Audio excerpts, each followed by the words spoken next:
అందరికీ నమస్తే అండి. Welcome back to our channel. ఎలా ఉన్నారండి అందరూ? నేను చాలా బాగున్నాను. మీ అందరూ ఇంకా బాగుండాలని మనస్ఫూర్తిగా కోరుకుంటున్నాను. ఈరోజు నేను రథసప్తమికి సంబంధించి ఒక యూస్ఫుల్ వీడియో చేయబోతున్నానండి. ఆ రోజు తప్పనిసరిగా ప్రతి ఒక్కరూ పూజ చేసుకోవాలండి. ఎందుకంటారా? మనిషిగా పుట్టిన ప్రతి ఒక్కరికి ఐశ్వర్యం కంటే అతి ముఖ్యమైనది ఆరోగ్యం. ఐశ్వర్యం ఉన్నా ఆరోగ్యం లేని వాళ్ళు చాలామంది ఉన్నారు ఈ రోజుల్లో. సో అంతటి ఆరోగ్యాన్ని మనకి ప్రసాదించే ఏకైక దైవం సూర్యనారాయణుడు. ఆ సూర్యనారాయణుడికి సంబంధించిన ఏకైక పూజ రథసప్తమి పూజ. ఇది ఎవ్వరు కూడా మిస్ కాకూడదండి. అయితే ఈ రథసప్తమి పూజ ఎలా చేసుకోవాలో తెలియని వాళ్ళు ఇంకా కొంతమంది ఉంటారు కదా. సో వాళ్ళ కోసం నేను ఈ వీడియో చేస్తున్నానండి. రథసప్తమి నాడు సూర్యనారాయణుడికి పూజ ఎలా చేసుకోవాలి, ముఖ్యంగా పాటించవలసిన నియమాలు 4 ఉన్నాయండి. అతి సులువైన ఈ 4 విషయాలు ఈ పూజ చేసేటప్పుడు పాటిస్తే సరిపోతుంది. దీనికి పెద్దగా వ్రతాలు చేసినంత శ్రమ కూడా పడనక్కర్లేదు. చాలా తేలికగా ఈ రథసప్తమి పూజ చేసుకోవచ్చు.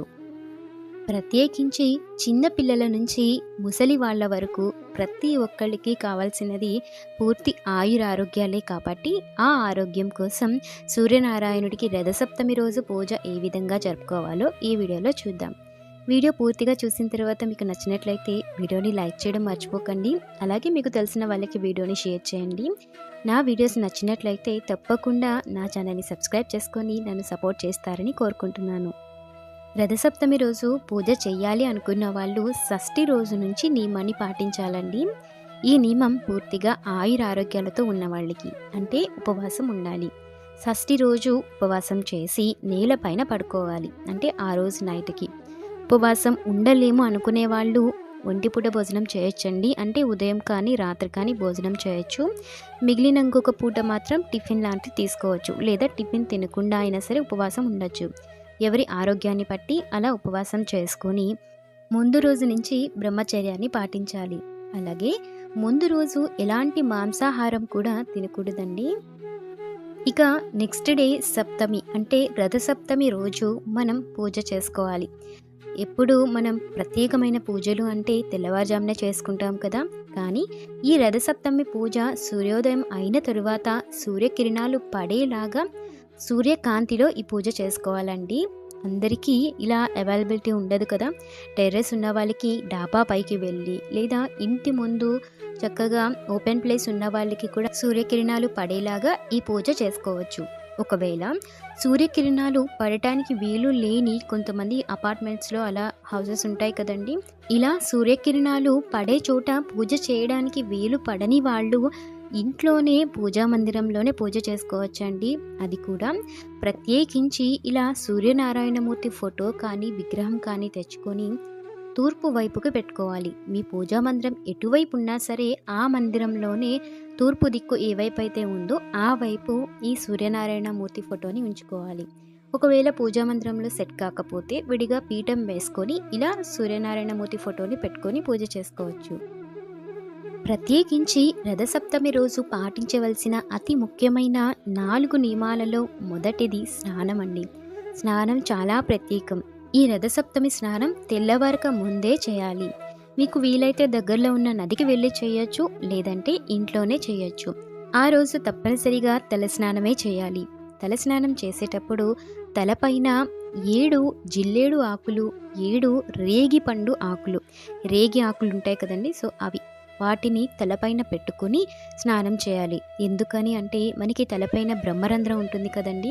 ఇలా తలపైన పెట్టుకొని ఆ ఆకులు తడిచేలాగా మనం స్నానం చేయడం వలన వాటిలో ఉన్న ఔషధ గుణాలు మన శరీరంలోనికి వెళ్తాయని ఒక నమ్మకం. ఇలా స్నానం చేయడానికి ముందు రోజే మనం ఈ జిల్లేడు ఆకులు, రేగి ఆకులను సిద్ధంగా ఉంచుకోవాలి. దగ్గరలో దొరికిన వాళ్ళు తీసుకొచ్చి పక్కనే ఉన్న చెట్లకి ఉన్నట్లయితే జిల్లేడు చెట్లు కానీ రేగి చెట్లు కానీ తెచ్చి పెట్టుకోవచ్చు. లేదంటే వీలైనంత వరకు ఈ రోజుల్లో బయట మార్కెట్లో అమ్మేస్తున్నారండి. సో నెక్స్ట్ డే ఏదైతే ఉంటుందో దానికి రిలేటెడ్ అన్నీ కూడా మార్కెట్లో అమ్ముతున్నారు. మీరు దగ్గరలో ఉన్న మార్కెట్ దగ్గర కూడా వెతికితే దొరుకుతాయి. లేదంటే ఈ రోజుల్లో ఎక్కడ పడితే అక్కడే జిల్లేడు చెట్లు మనకి కనిపిస్తూ ఉంటాయి కదండి. సో మీ ఇంటి దగ్గరలో కాకపోయినా కొంచెం బయటికి వచ్చినట్లయితే మెయిన్ రోడ్ మీద ఫుట్పాత్ల దగ్గర చాలా చోట్ల జిల్లేడు ఆకులు దొరుకుతాయి. సో అవి తీసుకొనైనా వాటిని తలపైన పెట్టుకొని స్నానం చేయొచ్చు. ఇంకొక ముఖ్యమైనది ఏంటంటే ఆ రోజు ఎరుపు రంగులో ఉన్న వస్త్రాలు ధరించాలి. ఆడవాళ్ళు కానీ మగవాళ్ళు కానీ రెడ్ కలర్లో ఉండే డ్రెస్ వేసుకోవడం వలన సూర్యుని కిరణాల యొక్క ప్రభావం మనపైన ఎక్కువగా ఉంటుంది. ఇంకా మూడవది, ఆ రోజు తప్పనిసరిగా ఆదిత్య హృదయం చదవాలండి.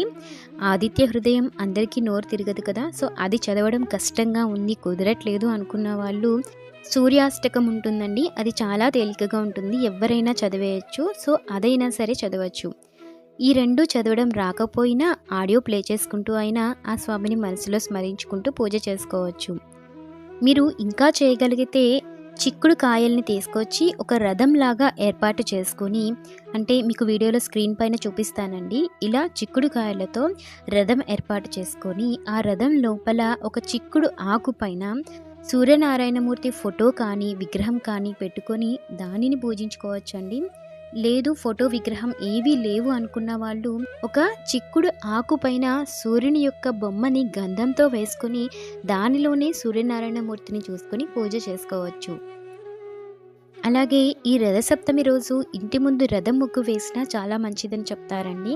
ఒకవేళ మీకు వచ్చినట్లయితే సూర్యనారాయణమూర్తికి అంటే ఫోటోకి కానీ విగ్రహానికి కానీ ఇవేమీ లేకపోయినా మనం సూర్యనారాయణ యొక్క బొమ్మని వేసుకొని పూజిస్తాం కదా, సో ఆ బొమ్మకి కానీ షోడశోపచారాలతో పూజ చేసుకోండి. ఒకవేళ రాని వాళ్ళు పంచోపచారాలతో అయినా పూజ చేసుకోవచ్చు.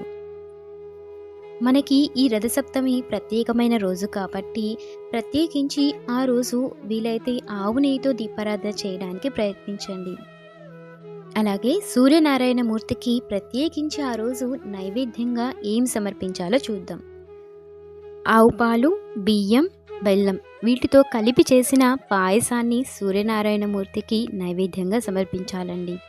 చాలామందికి బయట ఓపెన్ ప్లేస్ ఉంటే సూర్యకిరణాలు పడేలాగా ఈ నైవేద్యం వండితే చాలా మంచిది. ఒకవేళ ఈ విధమైన ఫెసిలిటీ ఉన్నట్లయితే సూర్యకిరణాలు పడేలాగా ఉన్న ప్లేస్ చూసుకొని అక్కడ ఆవు పేడతో అలికి పొయ్యిని ఏర్పాటు చేసుకొని అందులో కట్టెలతో కాకుండా ఆవు పిడకతో నైవేద్యాన్ని వండాలి.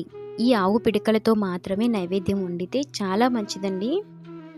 ఇలా ఆవు పాలతో బెల్లం వేసి చేసిన పాయసాన్ని స్వామికి నైవేద్యంగా సమర్పించాలి.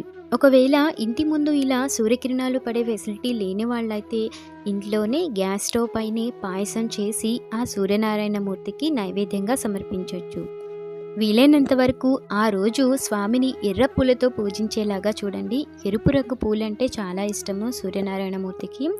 అంటే మందారం కానీ ఎర్ర మందారము, ఎర్ర గులాబీ, ఇట్లా 100 వరహాలు అని మనకి ఒక బంచ్ లాగా ఉంటాయి కదా, సో ఈ కలర్లో ఉన్న పూలతో స్వామిని పూజిస్తే చాలా మంచిది. మనం పాటించవలసిన ఇంకొక అతి ముఖ్యమైన పని ఏంటంటే రథసప్తమి రోజు ప్రత్యేకించి దానం చేస్తే చాలా మంచిదంటండి.